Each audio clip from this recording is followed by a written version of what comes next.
They laughed at him every single morning. They had no idea that the man pushing that mop held the one secret that could save everything they had built. The fluorescent lights in the hallway of Meridian Chemical Corporation flickered with a tired, indifferent rhythm, as if even the building itself had grown weary of pretending that everything was fine. It was 6:47 in the morning, and the factory floor had not yet filled with the noise of the day shift. The machines stood silent, like enormous sleeping animals, and the only sound that moved through the long corridor was the quiet squeak of a mop bucket wheel, a small, persistent sound that nobody ever noticed because nobody ever paid attention to the man pushing it. His name was Elijah Moses Carter. He was 63 years old, and he had been cleaning these floors for 11 years. His uniform was the same pale gray it had always been, washed so many times that the fabric had lost its original weight and now hung from his broad shoulders like something borrowed from a smaller man. On his chest, a small name tag read simply, Eli. Not Elijah, not Mr. Carter. Just Eli, as if the full weight of his name was too much for the company to carry. He moved slowly, deliberately, the way a man moves when he has learned that the world does not reward his hurry. His hands were large and dark, the knuckles thick from decades of labor, and as he wrung out the mop, he did it with a practiced efficiency that was almost elegant, a small, quiet mastery that no one in that building had ever thought to observe. On the left breast pocket of his uniform, slightly faded but still visible, was a small embroidered patch, a microscope. Nobody had ever asked him about it. Nobody had ever thought to ask. Elijah had come to this country from Savannah, Georgia, 30 years ago, carrying a suitcase, a degree from Morehouse College in biochemistry, and the particular kind of hope that young black men carry when they believe, with their whole chest, that excellence will be enough. For a while it had seemed like it might be. He had worked as a junior researcher at a pharmaceutical firm in Atlanta, then at a government laboratory in Maryland, then at a small biotech startup in Philadelphia that had promised him a future and delivered him a layoff instead. Each step had been a narrowing, not of his talent, but of the world's willingness to see it. By the time he arrived in Columbus, Ohio, at the age of 52, with a daughter in college and a mortgage that did not care about his credentials, he had taken the only job that was immediately available to a man without recent corporate references and without the kind of face that hiring managers instinctively trusted. He had taken the mop, and he had kept his mouth shut, and he had kept his eyes open. Meridian Chemical Corporation occupied a sprawling industrial campus on the eastern edge of the city. It produced specialty polymers, complex chemical compounds used in aerospace components, medical devices, and high-performance coatings. It was not a glamorous business, but it was a serious one, and under its previous leadership, it had been a genuinely respected one. That era had ended 18 months ago, when the company had been acquired by a larger conglomerate, and a new executive team had arrived from Chicago with sharp suits, sharper opinions, and very little patience for the way things had been done before. The new chief executive officer was a man named Bradley Whitmore. He was 41 years old, tall, angular, with the kind of face that looked permanently impatient, as if the world were consistently failing to operate at his preferred speed. He had an MBA from Northwestern, a reputation for aggressive cost-cutting, and a particular genius for making people feel small without ever raising his voice. He had walked through the factory floor twice in 18 months. Both times, he had not acknowledged a single member of the cleaning staff. This was not an oversight. It was a philosophy. Directly beneath Bradley in the hierarchy was his head of research and development, a man named Dr. Victor Crane. Victor was 38, intensely ambitious, and possessed of the kind of confidence that comes not from deep competence, but from never having been seriously challenged. He had a doctorate in chemical engineering from Ohio State and a habit of speaking in long technical sentences that were designed more to impress than to communicate. He had been brought in specifically to solve the crisis that was, at this moment, threatening to destroy Meridian from the inside. The crisis had begun 7 months ago. Meridian's flagship product, a polymer coating used in the heat shields of a major aerospace client, had begun to fail quality testing. Not dramatically, not catastrophically, but consistently, in a way that was deeply troubling. The bond integrity of the coating degraded under specific thermal stress conditions that had not been a problem before. The aerospace client had flagged it, the regulatory body had taken notice, and if a solution was not found within 60 days, Meridian would lose a contract worth $47 million annually, a contract that represented nearly a third of its total revenue. Victor Crane had been working on the problem for 4 months. He had a team of 6 researchers. He had access to every piece of equipment in the facility. He had the full budget of the R&D department behind him. And he had produced, so far, 11 failed formulations and a PowerPoint presentation that reframed each failure as a productive elimination of variables. Elijah knew all of this because Elijah listened. He cleaned the research corridor every morning before the scientists arrived, and the research corridor had a particular acoustic quality. The way sound traveled through the ventilation grates meant that conversations in the main lab could be heard, faintly but clearly, in the supply closet at the far end of the hall where Elijah stored his equipment. He had never intentionally eavesdropped, but he had never turned away from the information that came to him either.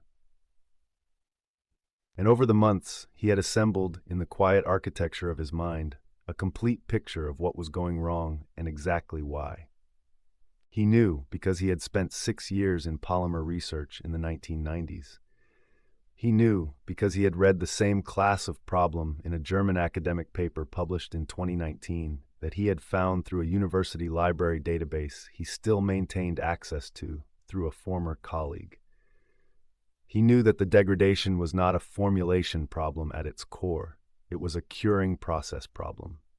The temperature differential during the secondary curing phase was introducing microstress fractures invisible to standard inspection but catastrophic under sustained thermal load. And he knew the exact adjustment, a 2-point modification to the curing cycle combined with a specific catalytic additive, that would solve it. He had known this for 3 months.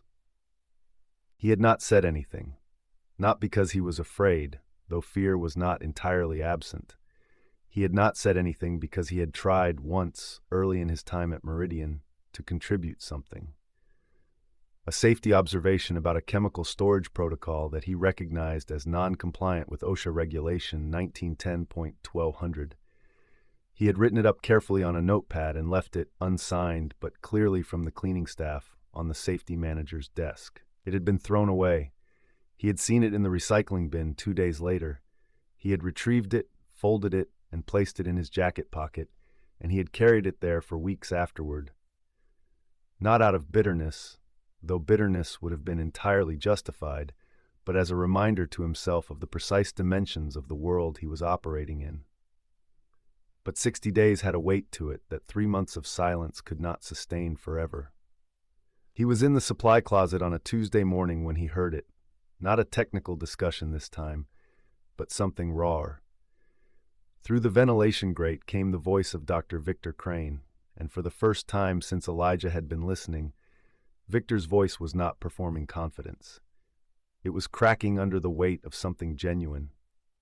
"We are out of options," Victor was saying, and the flatness in his voice was different from his usual cadence. "I have tried every reasonable formulation adjustment. I have consulted with 2 external contractors. I have reviewed the literature back to 2005. I cannot find the answer, and I need you to understand what that means for this company." There was a pause, and then Bradley Whitmore's voice, quieter than Elijah had ever heard it. "You have 48 hours, Victor. After that, I'm calling the client personally and beginning damage control." The ventilation grate went silent. Elijah stood in the supply closet for a long moment. He looked at his mop. He looked at his hands. He looked at the small water-stained ceiling above him and thought about his daughter, Naomi, who was now 31 and worked as a nurse in Cleveland and called him every Sunday evening without fail. He thought about what he would tell her if he said nothing, and the company collapsed and 400 people lost their jobs. 400 people who had nothing to do with the decisions that had put them in this position. He thought about the version of himself that had driven from Savannah to Atlanta with a biochemistry degree on the passenger seat and a heart full of the belief that what a man knew mattered more than what a man looked like. He made his decision the way he made all his decisions, not quickly, not dramatically, but with a settled, irrevocable quiet that had taken 63 years to develop. He finished his shift. He went home to his apartment, a clean, spare two-bedroom on the third floor of a building on Franklin Avenue, where he kept, on a bookshelf above the kitchen table, 47 scientific journals, 3 textbooks, and a single framed photograph of himself at his Morehouse graduation, 22 years old, squinting into the Georgia sun with a smile that had not yet learned to be careful. He sat at the kitchen table with a yellow legal pad and wrote, in his precise small handwriting, a complete technical memo. He described the problem in its correct terms. He described the mechanism of failure. He described the solution. He included the specific curing cycle modification, a reduction from 340 to 318 degrees Celsius in the secondary phase with a hold time extension of 14 minutes, and the catalytic additive, a palladium-based compound at a concentration of 0.03% by weight. He cited the German paper. He cited 2 additional supporting studies.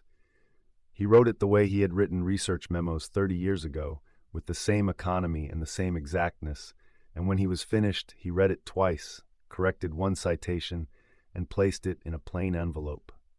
The next morning, he arrived at work 40 minutes early. This was unusual enough that the security guard at the front entrance, a heavy-set man named Dennis, who had always been decent to Elijah, raised an eyebrow. "Early today, Ely. Got something to take care of," Elijah said. He went to his supply closet, put on his uniform, and then walked. Not pushed his cart, walked, just himself and the envelope, down the main corridor toward the administrative wing. He had never been to this part of the building in his work capacity. The carpet here was a different texture, thicker, the kind that absorbed sound and made everything feel more serious. He passed the glass-walled conference room where he had seen, through the glass, many meetings he was never part of. He stopped in front of the door marked Office of the CEO, B. Whitmore, and he knocked. There was a pause long enough to be a statement. Then, "It's open." Bradley Whitmore was behind his desk, a large glass and steel structure that was entirely clear of clutter, as if disorder itself had been professionally discouraged. He was reading something on his computer, and he did not look up immediately. When he did look up and saw Elijah standing in the doorway in his pale gray cleaning uniform, his expression went through several stages in the space of 2 seconds. First confusion, then a particular kind of dismissive assessment, and then a barely concealed impatience. "Can I help you?" The tone was not rude in any way that could be specifically identified and complained about.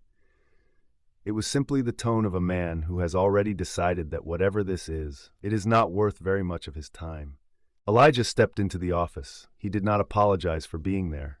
He did not explain himself with excessive words. He walked to the desk, placed the envelope on its glass surface, and said, "My name is Elijah Carter. I work on the cleaning crew. That envelope contains the solution to your polymer coating problem. I'd appreciate it if you'd have someone look at it today." Bradley stared at him. A silence filled the room, not an empty silence, but a full one, packed with every assumption Bradley Whitmore had ever made about men in gray uniforms with mops. "The polymer," Bradley began. "The secondary curing phase," Elijah said. "Thermal differential is introducing microfractures. The fix is in the memo. It's straightforward, but the timeline matters." He held Bradley's gaze with an ease that was not aggressive and not submissive. It was simply the gaze of a man who knows exactly what he knows. "Have a good morning, Mr. Whitmore." He turned and walked out. For 40 minutes, nothing happened. Elijah returned to his supply closet and began his route, and the fluorescent lights ticked above him, and the factory began to fill with the sounds of the day shift arriving, and he moved through it all with the same unhurried precision that had marked every morning for 11 years. Then the intercom crackled above him. "Elijah Carter to the main laboratory. Elijah Carter to the main laboratory." He set his mop against the wall, he straightened his name tag, and he walked. The main laboratory was a large, bright room with white countertops and the particular antiseptic smell of a space where serious chemical work is done. When Elijah entered, he found Bradley Whitmore standing near the central workbench, and beside him Dr. Victor Crane, and behind them 3 members of the research team, all of them white, all of them in their 30s, all of them wearing the expression of people who have been asked to evaluate something they are not sure they should take seriously. Victor Crane was holding the memo. His face was doing something complicated. "Mr. Carter," Bradley said. The tone was different now, still controlled, but recalibrated, the way a man recalibrates when he realizes the floor beneath him is not where he thought it was. "Dr. Crane has some questions about your memo." Victor looked up from the paper. He looked at Elijah, at the gray uniform, the worn shoes, the name tag that said Eli, and then he looked back at the memo, and his jaw tightened in the specific way of a man fighting an interior battle between his intelligence and his pride. "Where did you get this?" Victor asked. His voice was not hostile. It was something stranger than hostility. It was afraid. "I wrote it," Elijah said. "The palladium catalyst concentration. 0.003% by weight. At higher concentrations, you risk surface embrittlement. At lower concentrations, the catalytic effect is insufficient to achieve the bond homogeneity you need. That concentration is the window." Victor stared at him. One of the researchers behind him, a young woman named Dr. Priya Mehta, who had joined Meridian 6 months ago and had, in that time, developed a private suspicion that the R&D department's confidence was running significantly ahead of its competence, quietly pulled out her phone and began looking something up. "Your background," Bradley said. It was not quite a question. "Biochemistry, Morehouse College, 1983, 6 years in polymer research, 2 patents, both assigned to former employers." Elijah said this without pride and without apology, the way a man states a fact about the weather. "I also spent 3 years in specialty coatings research in the mid-90s. The problem you're dealing with is a variant of something I worked on in 1996. The room was very quiet. Dr. Priya Mehta looked up from her phone. She had found the German paper, the 2019 study Elijah had cited in his memo. She read the abstract. She read it again. She looked at Elijah Carter, standing in his gray cleaning uniform with his large, patient hands and his expression of complete, undemonstrative calm, and something shifted in her face. Not just surprise, but something closer to recognition, the look of a person who has just seen something true. "The citation checks out," she said quietly. Victor Crane set the memo down on the workbench. He took a breath through his nose. He was a man who was, in this moment, experiencing the particular agony of watching everything he thought he knew about a situation reorganize itself into something entirely different.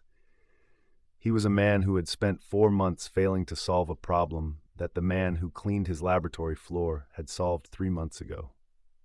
He was a man who was smart enough to understand exactly what that meant and proud enough that understanding it felt like being skinned. "The curing cycle modification is testable in 2 hours, he said finally. His voice was even. It cost him something to make it even. "I'd like to run it today." Bradley Whitmore was looking at Elijah with an expression that had traveled a very long distance in a very short time. It had started that morning at dismissal. It had passed through confusion and reluctant attention. It had arrived, now, at something that was not quite shame. Shame requires a certain amount of self-awareness that arrives slowly in men like Bradley Whitmore, but was something in its neighborhood. A reckoning, a ledge he had not known he was standing on. "Mr. Carter," he said, and then he stopped. "Because what do you say? What does a man like Bradley Whitmore say to a man like Elijah Carter at a moment like this one?" The language for it did not come naturally, because the language for it requires an admission that the story Bradley had been telling himself about merit and credentials and who belongs in which room was not as clean as he had always believed. "How long have you known about this?" Elijah looked at him for a moment, just a moment. "A while," he said. "Why didn't you?" Bradley stopped himself. Because the answer to that question was standing in the room with all of them, and it was wearing a gray uniform, and it had a name tag that said Eli instead of Elijah, and it had a safety memo in a recycling bin somewhere in its history, and it was present in every meeting Elijah had never been invited to, and every question nobody had ever thought to ask him. I'm asking now, Elijah said simply. The test ran that afternoon. By 4:30, the preliminary results were back, and they showed exactly what Elijah's memo had predicted. The curing cycle modification, combined with the palladium catalyst at the specified concentration, produced a bond integrity score that exceeded Meridian's original specifications by 11%. Dr. Priya Mehta, who ran the analysis, printed the results and walked them directly to Bradley Whitmore's office without stopping to speak to anyone along the way. When she placed them on his desk, she did not say anything. She did not need to. Bradley sat with the results for a long time. Outside his window, the factory floor was winding down for the evening, the machines quieting, the workers gathering their things, the lights beginning their end-of-day dimming. Somewhere in the building, he knew, a man in a gray uniform was finishing his shift, wringing out his mop, hanging it on its hook in a supply closet with 47 journals above his kitchen table and a graduation photograph and a folded safety memo that had never been read. He picked up his phone and called HR. He asked for Elijah Carter's personnel file. He read it in 8 minutes. There was not much in it because there had never seemed to be much reason to know more. Then he made 2 more calls. The next morning, Elijah arrived at work at his usual time. He went to his supply closet. He began filling his mop bucket. Mr. Carter. He turned. Bradley Whitmore was standing in the doorway of the supply closet. Not in the corridor, in the doorway, which required him to be somewhere he had never been before. He was not entirely comfortable there. The discomfort showed, and Elijah respected that it showed. "I'd like you to come to my office," Bradley said, "when you have a moment." Elijah looked at his mop bucket. He looked at Bradley. "I have a moment now," he said. They walked together through the corridor. The day shift workers who were arriving looked at them, at the CEO and the cleaning man walking side by side, with expressions that ranged from confusion to something more complicated. Nobody said anything. In the office, Bradley had set 2 chairs across from each other, not behind and in front of the desk, but beside it, the arrangement of a conversation rather than an evaluation. On the desk was Elijah's memo, and beside it a printed copy of his personnel file, and beside that a legal pad with notes on it in Bradley's handwriting. "I want to offer you a position," Bradley said. "Consulting research specialist, reporting directly to me, outside the current R&D structure. Your own workspace, full access to the laboratory, a salary commensurate with Fourth." "Mr. Whitmore," Elijah said. Bradley stopped. "I appreciate that," Elijah said. "I want to accept it, but I need to say something first, and I need you to actually hear it." Bradley nodded. There was something different in him today. Still controlled, still the person he was, but with a layer removed.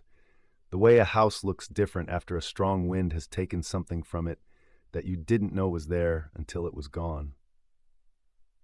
"There have been other people like me in this building," Elijah said. "People with things to offer that nobody thought to ask for because of what they look like or what job they have. That safety memo I left on the desk in 2014, somebody threw it away. I know because I saw it in the recycling bin. And I know I'm not the only one who's ever been thrown away in this building." He was not angry. His voice was the same steady, unhurried instrument it always was. "The solution to your problem wasn't hidden. I was hidden. And the question worth asking isn't just what you do with me now. It's what kind of building this is going to be after today." The room held the words. Bradley Whitmore was 41 years old, and he had been told, in various ways, throughout his entire career, that he was exceptional. He had never been told, clearly and without drama, by a man with every reason to be bitter and with none of the bitterness, that the structures he had benefited from were not neutral, that they had costs paid by other people, and that those people were real, and that they were sometimes standing right in front of him pushing a mop. It was not a comfortable thing to be told, but Elijah had told it without cruelty, and that, strangely, made it harder to dismiss. "You're right," Bradley said. It came out simply, which surprised them both a little. "You're right, and I don't have a good answer for that yet, but I'd like to try to find one." Elijah looked at him for a long moment, reading him the way a man reads a thing he needs to trust before he commits his weight to it. Then he nodded. "All right then," he said. "The The contract that saved Meridian Chemical Corporation was submitted to the aerospace client with 11 days to spare. The revised polymer coating passed every quality benchmark. The client renewed not just the original contract, but an expanded one, citing the improved specifications. The story of how the solution was found did not make it into any press release. Bradley had asked Elijah if he wanted it made public. Elijah had said he would rather be effective than famous. But stories like this do not stay in supply closets. Dr. Priya Mehta mentioned it to a colleague. The colleague mentioned it to someone else. By the time 3 months had passed, everyone in the building knew the shape of it, if not every detail, that the polymer crisis had been solved by the man with the mop, the man who had been cleaning these floors for 11 years while 6 researchers with graduate degrees could not find what he had known all along. Victor Crane requested a meeting with Elijah in the 5th week. It was not an easy meeting for Victor to request. He sat across from Elijah in a small conference room, and he was quiet for a moment before he spoke. "I want to understand how you identified the curing phase as the locus of the problem," he said. "Walk me through it." It was not an apology, but it was something, an opening, the first step on a road that genuine men sometimes find their way to when they are brave enough to follow where their intelligence leads, even when it leads somewhere uncomfortable. Elijah walked him through it. They talked for 2 hours. At the end of it, Victor Crane had 3 pages of notes and the particular humbled expression of a man who has just had the actual size of the world revealed to him. Elijah Carter was given his own laboratory space in November. It was a small room, but it had good light, and he brought 3 of his journals from home and put them on the shelf above the workbench. Naomi came to visit in December and stood in the doorway of it and looked at the journals and the workbench, and her father standing in the center of it in a new white lab coat, not gray, white, with his name embroidered above the breast pocket in dark blue thread. Not Eli. Elijah. She did not say anything for a long time. Then she said, "I always knew, Daddy." And Elijah looked at his daughter, his 31-year-old daughter who had watched him leave for the factory every morning for 11 years and had never once asked him to be less than he was, and he felt something loosen in his chest that had been held very tight for a very long time. Outside, the Columbus winter had arrived. The factory floor hummed with its machines and its people and its ordinary, necessary work. Somewhere in the corridor, the replacement cleaning cart rolled with its slightly squeaking wheel. The fluorescent lights ticked above everything, and in a small room with good light, an old man with thick knuckles and a white coat and a name that finally fit the space it was given sat down at his workbench, opened a journal to a page he had been meaning to return to, and began.